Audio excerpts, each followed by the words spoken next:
9h45, bienvenue dans votre journal. Voici les titres de ce samedi 16 avril. Victoria est un bébé de l'espoir. Cette petite fille est née près de Paris grâce à une greffe de tissu ovarien entre sa mère, stérile de naissance, et sa sœur. La garde à vue, nouvelle formule, est entrée en vigueur depuis plus de 24 heures maintenant. Un changement qui s'est déroulé sans encombre. Bilan de cette première journée dans ce journal. Après la colocation, le covoiturage ou encore les achats groupés sur Internet pour faire baisser la facture, voici les covacances.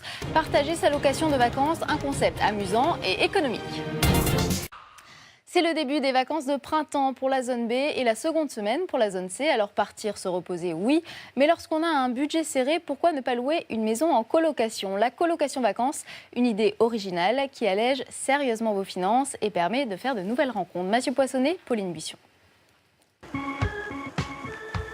Le rendez-vous était donné directement au gîte, sans vraiment plus de précision. Salut David. Ça va?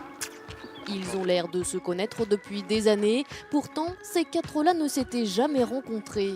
Le temps d'un week-end, Maëva venue avec Damien et Jessica venue avec David ont choisi de cohabiter dans cette maison, un gîte de 5 couchages qu'ils louent ensemble pour la première fois. Dès la visite des lieux, première décision de groupe, la répartition des lits, 3 dans cette chambre, les autres dans le salon. Moi je vais prendre celui du fond. Hein. Ah bah voilà.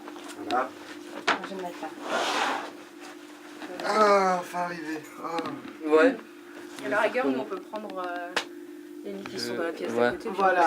Composé avec les autres, le b.a.-ba de la colocation, même en vacances. Pourtant, Maëva, David, Jessica et Damien se sont quelque peu choisis. Ils ont été mis en relation grâce à ce site internet qui propose à des personnes ne se connaissant pas de louer ensemble un hébergement. Une fois la destination choisie, ne reste plus qu'à créer un groupe de colocataires et à attendre que les gens vous rejoignent. Le phénomène est encore nouveau, mais il présente un avantage indéniable, le prix. 30 € par personne pour la nuit, c'est quand même super raisonnable.